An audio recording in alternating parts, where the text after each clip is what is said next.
Welcome once again to Now Chicago. Each week learning a little bit more about the city we call home, one neighborhood at a time. This week we're going to the southwest side, kind of the communities bordering on Midway Airport, Garfield Ridge. Have you heard of it? Do you know what it is? Well, after today you're going to know a lot about the area. Rob Batunjak is a Garfield Ridge historian, also from the Clear Ridge Summit Area Historical Society. Rob, thanks for coming on the program today. Thank you, George. Thank you. Glad to be here. We're going to spend a little bit of time later on in the show talking specifically about Midway Airport, its own great history there. But when we talk about the Garfield Ridge kind of clearing summit area, you got to understand the waterways in this part of the state to really understand how important of an area this was and how it came to be.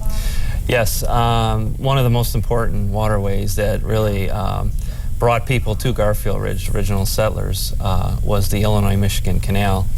And that was built in the 1840s, opened in 1848. And really that was a connector between Lake Michigan and the Des Plaines River, because Native Americans and later on some of the explorers of the area would want to canoe from the Great Lakes to the Mississippi River. So Chicago provided this connection, this short portage area where they could take their canoes through the Great Lakes into the Chicago River, carry them a short distance, and put them in the Des Plaines River. What this provided was the idea that they needed a canal to connect these two areas. Even some of the explorers even talked about building a short canal.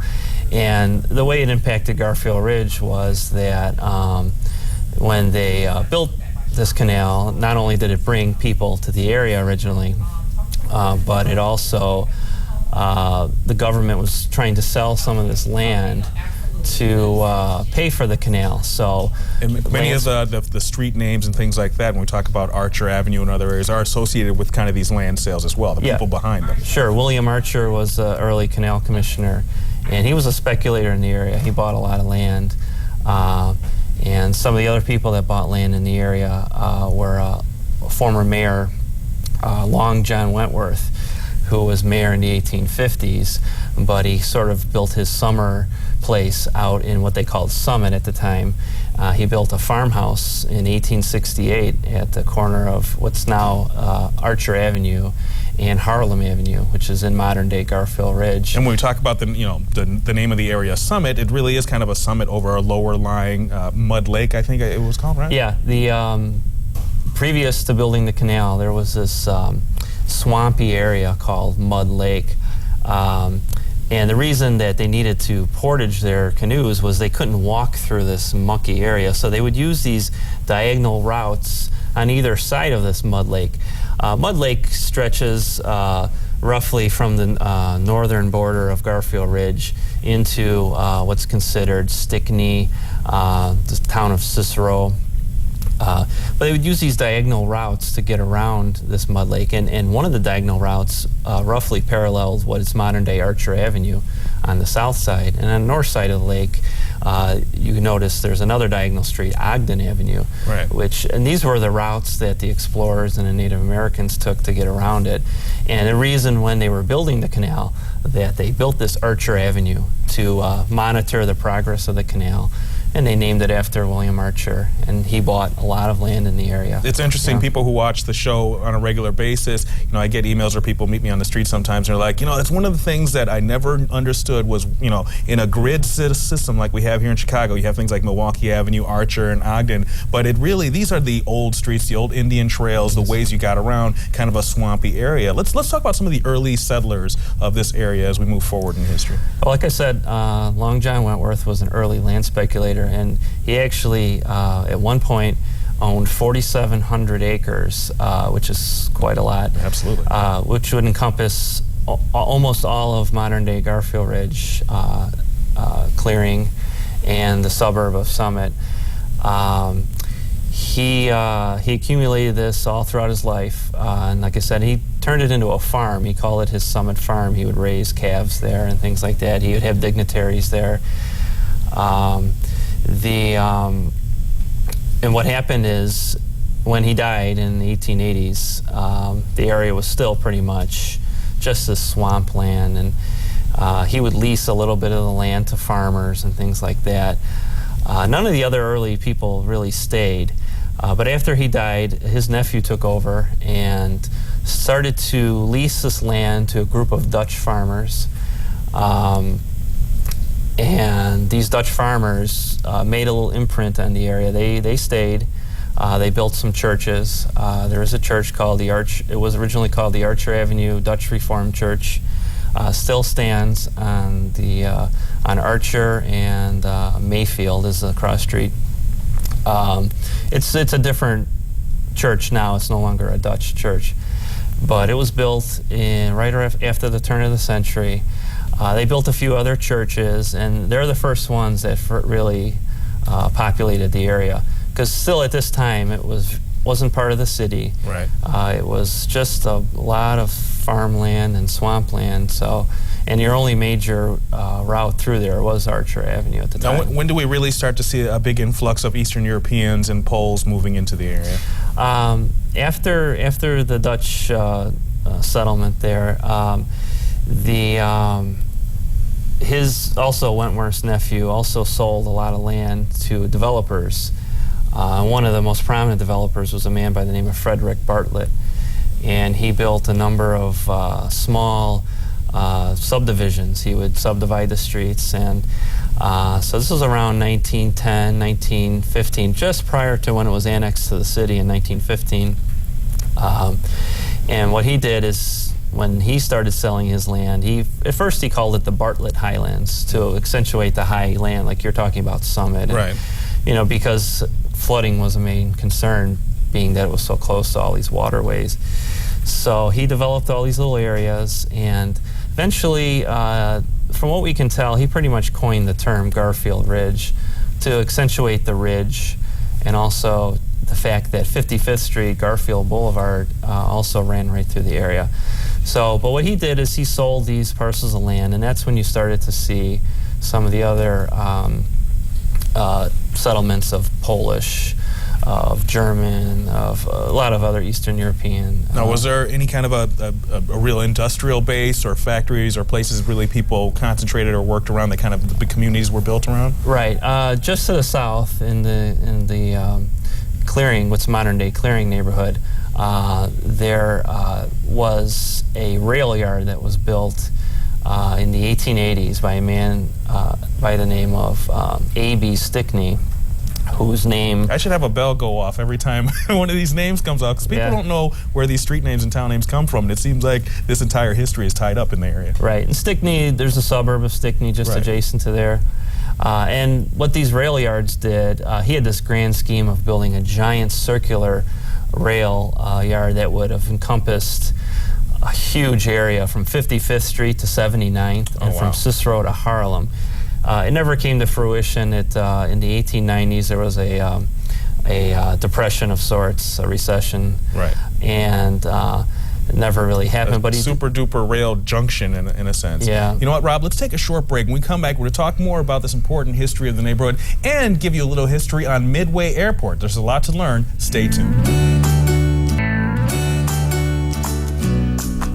Welcome back to Now Chicago. This week on the Southwest Side, talking about Garfield Ridge. Rob Batunjak is historian and also a member of the Clear Ridge Summit Area Historical Society. A lot of history, all kind of connected. It's reflected in the name of the Historical Society. You got to understand all the communities to really understand the area. I know we're talking a little bit about Stickney and the railroad plans, but I want to push forward ahead in history to talk a little bit about, first of all, I-55. When did that come to be, and what impact did that have on the community? Originally was called the Southwest Expressway, built in the 60s. I believe it opened in 1967. When it did open, obviously it did have an impact. It connected this sort of remote area of the city now with the rest of the city. And they actually built it over the top of the Illinois-Michigan Canal, so it really came full circle.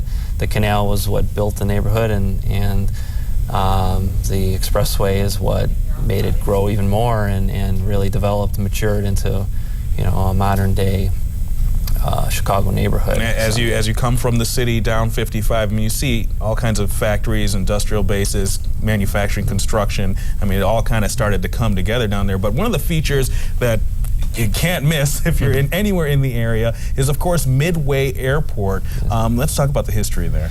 Originally, it was called Municipal Airport. Okay.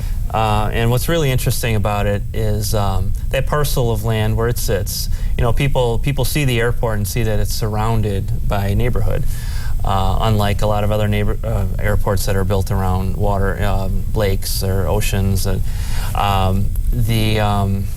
airport, that parcel of land was actually part of a land grant given to townships back in the 19th century that said one parcel of land, 1 square mile, was to be set aside for educational purposes. And the Board of Education owned that land all the way through the time up until the 20th century. When Chicago was looking for an airport, because right around the early 20s, there was an act that it was called the Kelly Airmail Act. And what it did is it said that the government could contract out small airlines or individual pilots to fly mail, the U.S. mail. So this really blossomed into the modern day airline industry. And Chicago was scrambling for a place to have an airport. And they had this parcel of land owned by the Board of Education.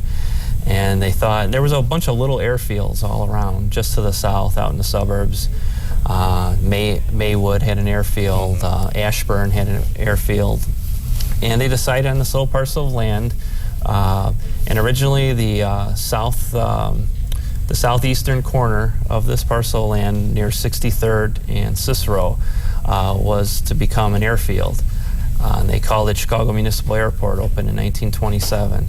As time went on, the airport grew as the airline industry grew, and it started to encompass the area just to the west.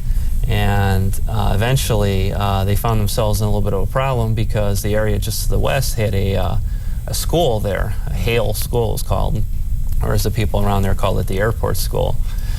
And there's pictures you can see of the school, and then flying right over the school was a giant airplane.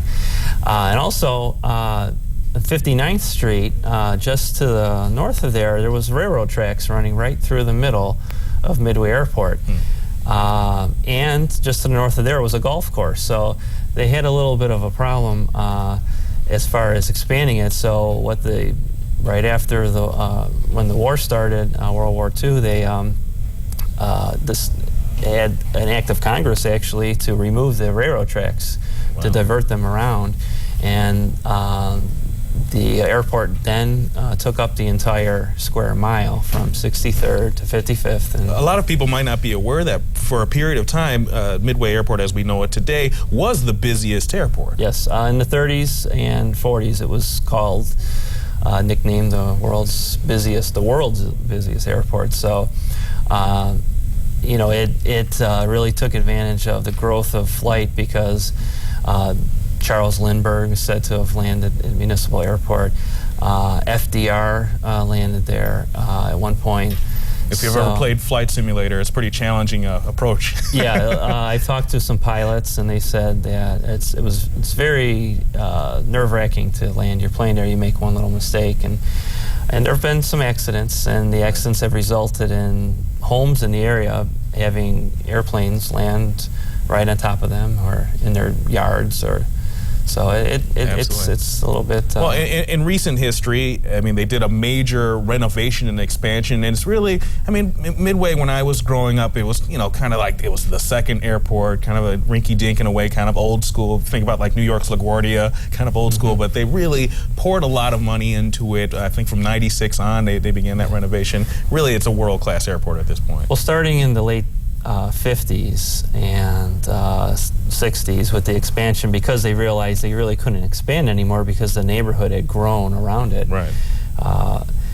And also with the advent of jets and with the building of O'Hare in the 50s, Midway did become like the second airport and really went through a downswing there.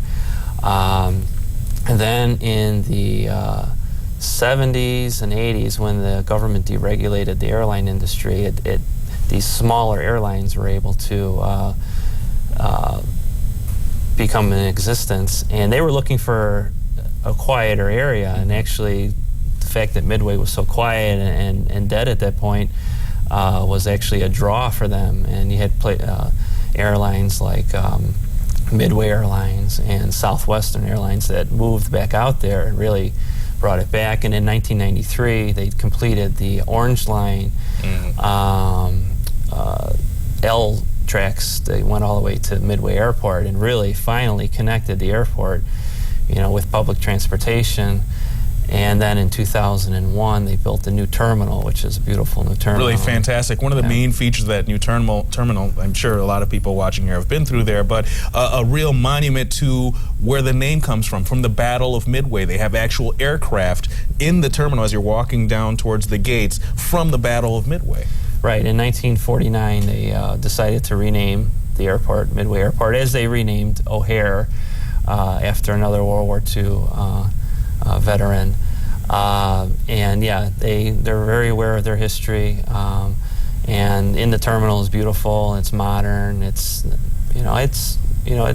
almost back to its roots of being the busiest airport. It's really Absolutely. Great in there. Well, my favorite airport to fly in and out of, just because it's easy to get to. You get to your gate, you get in and out of there pretty quickly, as opposed to the maze that is O'Hare Airport. It's larger, but sometimes it's not a great thing. Rob, we're kind of out of time, but if you want more information about the history of this area and everything we're talking about, you can contact the Clear Ridge Summit Area Historical Society at clearridgesummit@yahoo.com. Send Rob an email there and he'll get your questions. And you speak all the time on these things, and it's really fantastic to have people like you in the city who have roots going back to your grandfather, your great-grandfather as well. Yes. So this is the man to talk about in this area. We're going to take a short break. When we come back, we're going to talk about social services and things that are going on for the Polish community in the area. Stay tuned. You're watching Now Chicago.